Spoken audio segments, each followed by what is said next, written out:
Something happens to a man after he divorces at 35, and above that, nobody warns you about. Not the memes, not the lawyers, not the friends clapping you on the back saying, "Bro, you're free now. New chapter."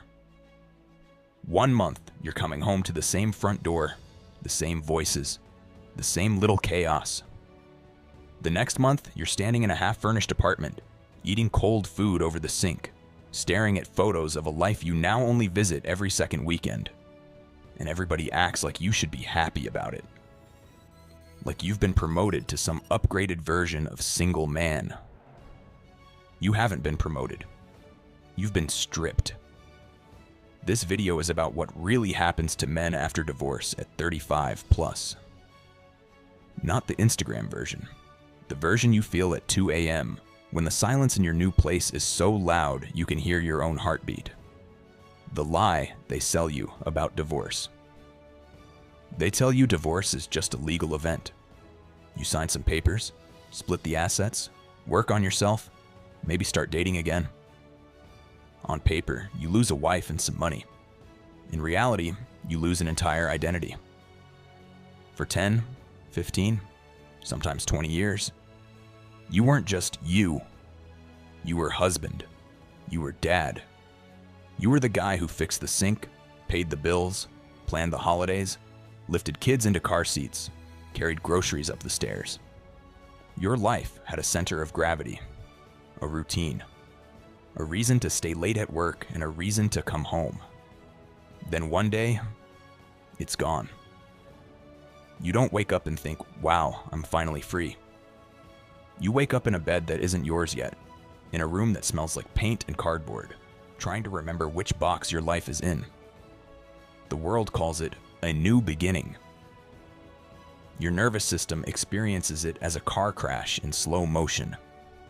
What divorce actually does to a man's mind. Nobody talks about this part. When a man divorces after 35, his brain doesn't just move on. It goes through a complete reboot. For years, your nervous system was wired around predictability. The same house, the same route home, the same faces at the dinner table, the same bed, the same ring, the same "good night, daddy." That routine isn't boring. It's regulation. It's what keeps your stress hormones in check, your heart rate stable, your sense of purpose intact. Divorce smashes all of that in one hit. Your bed changes. Your address changes. Your finances change. Your relationship to your own children changes. Your body hears one thing: we're not safe. The sleepless nights aren't random. That's your nervous system stuck in high alert. You wake up at 3:17 a.m. thinking about lawyers, payments, text messages, what your kids are hearing in the other house. You're not crazy. You're traumatized. But instead of treating it like trauma, the world tells you, man up, hit the gym, get back out there. So you shove it all down and pretend you're fine. Meanwhile, your nervous system is screaming. The silent grief. No one sees. People understand a woman crying in court. They understand her saying, "My life is falling apart." But when a man says the same thing, he sounds weak. So most men don't say anything. Here's what actually happens behind closed doors. You walk past the kids' room in your new place, and there's nothing there yet.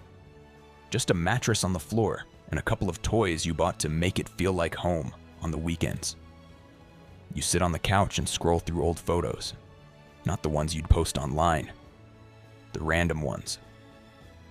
Her asleep on the sofa with a baby on her chest. Your son covered in spaghetti sauce. Family selfies where everyone looks tired but real. You remember the fights. You remember your mistakes. You remember hers. But underneath all the anger, there's grief. Not just for her. For the man you were when you believed this was forever. No one gives men space for that grief. They either blame you, "What did you do to lose her?"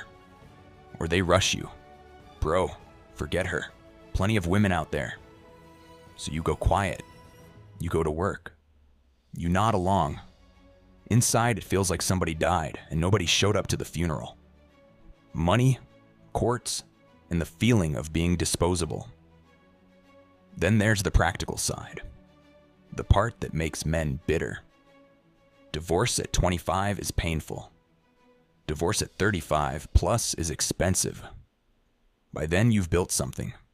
A house, savings, retirement plans, maybe a business. You spent your 20s and 30s building stability for a family. Now you're writing monthly checks to keep that life going. From outside the house. You're paying for a home you don't live in. Lights you don't switch on. Groceries you don't eat. You stand in line at the bank, transferring money, and you feel it like this message is stamped on every payment. We can live without you, but not without your money, dear ex-husband. You're not just separated from your wife. You're separated from any illusion that existed that you're irreplaceable, the system calls it. You were once useful, but now you're an account. No matter how fair or unfair this arrangement is, most men come out of divorce with the same bitter sentence burned into their minds. I gave my best years to build something which I no longer belong to. The new social role. Visitor in your own life. Here's the part that really breaks most men after 35. Your role with your own children changes. You go from, I live with my kids, to I get to see my kids every other weekend. You go from everyday moments, car rides, homework, brushing teeth, to scheduling your love around an order issued by the courts. You're no longer the man who tucks them into bed every night. You're the guy they get excited to see every other weekend, and then sad to leave when weekend is over. You become a guest in a life that used to be your everyday life. And the world acts like it's so normal.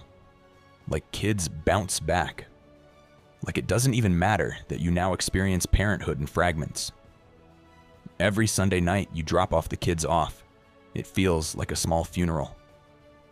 You watch the kids walk away to the other door. You wave at them. And then you drive away alone to a lonely home. You go back to your empty apartment that finally looks like a home. But only when the kids are there. You start to realize something harsh. You didn't just lose a life partner. You actually lost a whole version of yourself that only existed inside that family system. How men cope, and how it can destroy them. So what do men do with all of this? They cope. Not always well. Some drown themselves into work. They work for longer hours and take on extra projects. I'm just focusing on my career.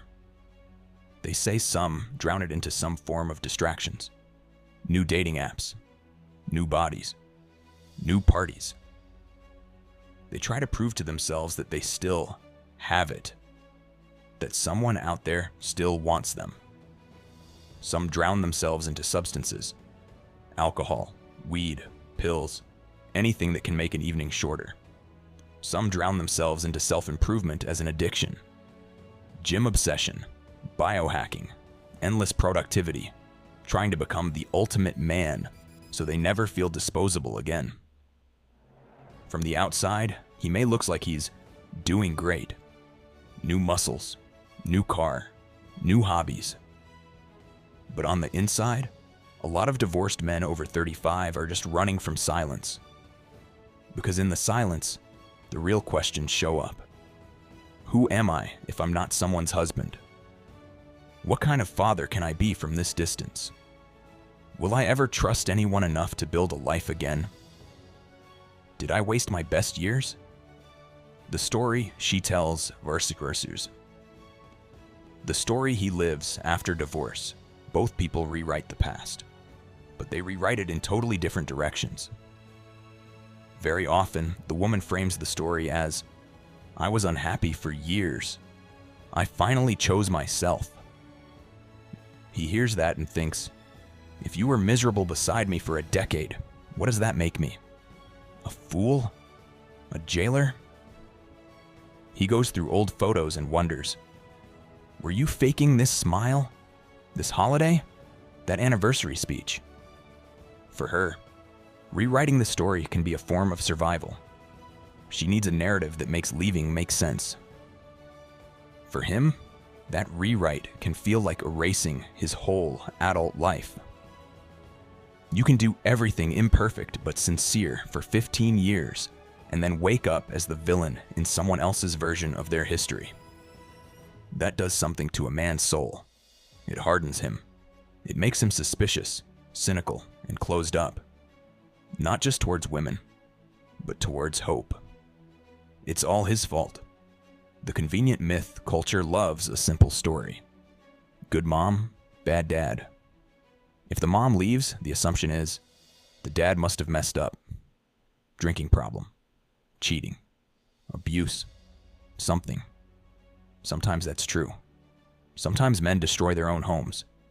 But most times, the truth is messier. Two people who didn't know how to love each other without wounding each other. Two nervous systems in constant fight or flight. Two histories of pain colliding in one house. Blaming everything on a man is easier. It gives everyone a clean villain to point at, and leaves him carrying not just his own guilt, but everyone's projection. So if you're a man over 35, post-divorce, sitting in that blame spotlight, hear this clearly. You are only responsible for your own mistakes. You are not responsible for every story other people need to tell themselves to sleep well at night. What really changes in a man after divorce at 35 plus? Let's name it plainly. After divorcing at 35 plus years old, a man doesn't just walk away with a box of clothes and some paperwork. He walks away with a rewired nervous system. The man becomes jumpier, find it harder to relax, and he is always waiting for the next legal email or emotional explosion. A shattered map of the future. The picture he carried in his head, growing old together, family holidays, grandchildren in one house, is all gone. A different relationship to trust. He learns, in a painful way, that love isn't a guarantee. That forever can dissolve in a courthouse. A new kind of loneliness. It's not the loneliness of never having had a partner, but it is the loneliness of having had one, lost it, and now living among the leftovers. A new potential, yes. Buried under all the wreckage, there is something else. A chance to build a life that is not just duty and distraction, but conscious choice. But that potential doesn't show up on day one. It only arrives after the dust settles, after the anger burns out, after the grief has been felt instead of drowned. What a man must do to survive. This without losing himself. If you're a man in this position, there are 3 brutal truths you need to face, and 3 decisions you need to make. Brutal. Truth number 1. You are not getting your old life back. There is no going back to normal. There is only creating a new normal. Brutal truth number 2. Nobody is coming to rescue you. Not the court. Not your ex. Not your friends. Not a new woman. This is your storm to walk through. Brutal truth number 3. If you don't process this pain, you will pass it on. To your kids, to the next woman, to yourself 10 years from now, wondering why you're numb. Now the decisions. 1. Will you feel it, or will you run? You can drown it in work, women, alcohol, or scrolling. Or you can sit with it, journal it, talk it out, go to therapy, admit, this broke me. The first path looks strong but keeps you stuck. The second path looks weak but frees you. 2.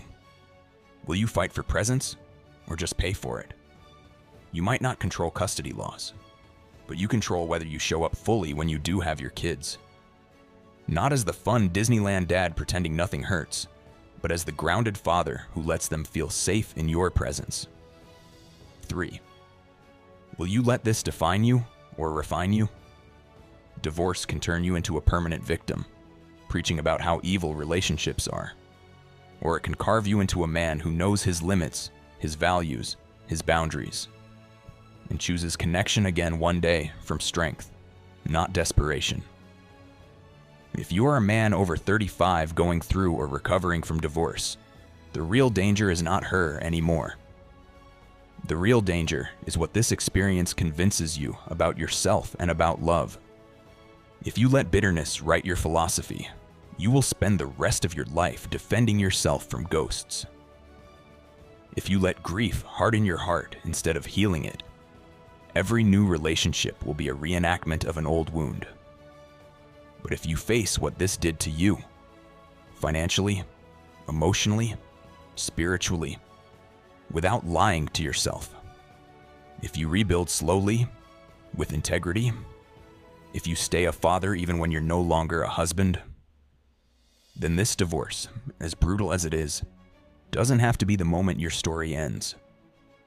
It can be the moment you stop living on autopilot.